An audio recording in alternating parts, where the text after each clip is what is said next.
रांची के सोहराय भवन में झामुमो केंद्रीय समिति की विस्तारित बैठक जारी है। इस बैठक में पार्टी के अध्यक्ष, पार्टी के सुप्रीमो शिबू सोरेन शिरकत कर रहे हैं और तमाम ज़िलों के अध्यक्ष हों, सचिव हों, तमाम संगठन के लोग हों, वो शामिल हो रहे हैं। इस बैठक को 2024 के चुनाव और डुमरी बाई इलेक्शन के मद्देनज़र यानी उस दृष्टिकोण से बेहद महत्वपूर्ण माना जा रहा है और ये माना जा रहा है कि कहीं न कहीं इस बैठक में 2024 के चुनाव के खाका बनने के साथ ही डुमरी बाई इलेक्शन को लेकर के एक स्ट्रैटेजी बनेगी जिस पर कहीं न कहीं संगठन को काम करना है। और ये भी है कि 2024 के चुनाव से पहले तमाम ज़िलों के अध्यक्षों के साथ, सचिवों के साथ ये एक विचार मंथन होना है, आत्ममंथन होना है और कहीं न कहीं क्रॉस वेरिफिकेशन होना है कि आखिर धरातल पर क्या कुछ चल रहा है,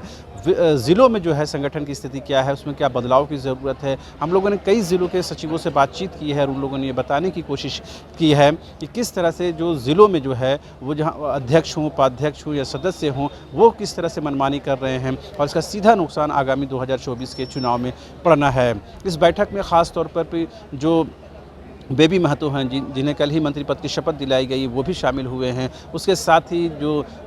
झामुमो की जो विधायक हैं और सोरेन परिवार की जो पुत्रवधू हैं सीता सोरेन, वो भी पहुंची हैं। तमाम जो सांसद हैं, खास करके जो माफ़ करें ये महुआ माझी हों या फिर रमेश हांसदा हों, ये दोनों लोग पहुंच चुके हैं। तमाम विधायक हों, कैबिनेट मंत्री हों, जिसमें खास तौर पर मिथिलेश ठाकुर का नाम ले सकते हैं, जोबा मांझी का नाम ले सकते हैं। तमाम लोग इस बैठक में शामिल हो रहे हैं। जाहिर सी बात है, तमाम लोगों की मौजूदगी में कहीं न कहीं पार्टी जो है 2024 से पहले इस बात को लेकर आत्ममंथन करती हुई नज़र आ रही है कि किस तरह से 2019 के रिजल्ट को दोहराया जाए, ना सिर्फ दोहराया जाए बल्कि उससे आगे निकलने की कोशिश की जाए। आपको याद है कि पिछले बाई इलेक्शन यानी रामगढ़ का जो बाई इलेक्शन हुआ उसमें यूपीए को शिकस्त खानी पड़ी। हालांकि वहाँ जो उम्मीदवार थे वो कांग्रेस के उम्मीदवार थे, लेकिन कहीं न कहीं इस हार को यूपीए की हार के तौर पर देखा जाता है। लिहाजा डुमरी में इस चीज़ को कहीं पुनरावृत्ति ना हो। यही वजह है कि मधुपुर में जिस तरह से हफीजुल हसन को पहले मंत्री बनाया जाता है, उसके बाद उनको इलेक्शन में कंटेस्ट कराया जाता है, ठीक उसी फॉर्मेट पर, ठीक उसी फॉर्मेट पर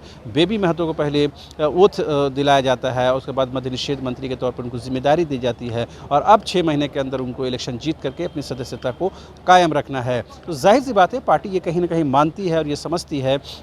कि अब उनके लिए बिल्कुल संगठन की मजबूती को लेकर के अब बिल्कुल हाई अलर्ट के टाइम है, बिल्कुल अलर्ट मोड में रहने की ज़रूरत है। यही वजह है कि इस केंद्रीय समिति की बैठक में तमाम लोगों की जो मौजूदगी है उसे अनिवार्य किया गया है और उस पत्र पर आप नोटिस डालेंगे, जो पत्र जारी किया गया है उसमें साफ तौर पर लिखा है कि अगर कोई भी जिनको आमंत्रित किया गया है अगर वो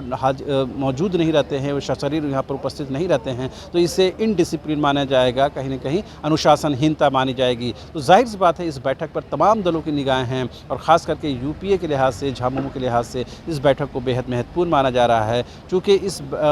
सरकार में जो बड़े भाई की भूमिका में है वो झारखंड मुक्ति मोर्चा है और पिछले दिनों आपने सुना होगा सुप्रियो भट्टाचार्य ने ये यहाँ तक कह दिया है कि 2024 के चाहे संसदीय चुनाव हो या फिर विधानसभा चुनाव हो, उसमें बड़े भाई की भूमिका में झामुमो रहेगी। जाहिर सी बात है, झामुमो की महत्वाकांक्षाएँ बढ़ गई हैं क्योंकि उनको पता है कि 2019 में किस तरह से उनको जनमत मिला है और इस बात को कहीं ना कहीं वो रिपीट करने के लिए 2024 के चुनाव में जा रहे हैं। लिहाजा इस केंद्रीय समिति की बैठक में क्या कुछ रेजोल्यूशन पास होते हैं, सदस्यता अभियान को लेकर क्या कुछ होता है, पिछली बैठक में जो कुछ अज़्म और इरादा किया गया था उसको लेकर क्या कुछ बातचीत होती है, तमाम चीज़ों पर हमारी नज़र है। लेकिन तस्वीरों के माध्यम से आप देख पा रहे हैं किस तरह से शिबू सोरेन उम्र के इस पड़ाव में भी पार्टी संगठन की मजबूती को लेकर के कहीं न कहीं क्रियाशील नज़र आते हैं, अग्रसर नज़र आते हैं और उनकी मौजूदगी ही झामुमो के लिए सबसे बड़ी बात है। क्योंकि शिबू सोरेन की तस्वीर के साथ जो भी चुनावी मैदान में जाता है, जो भी तीर धनुष के निशान के साथ चुनावी मैदान में जाता है, उनकी जीत को सुनिश्चित माना जाता है।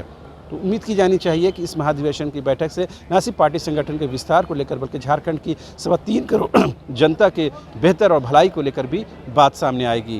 कैमरामैन विकास के साथ रांची से न्यूज़ बाय स्कोप के लिए शाहनवाज।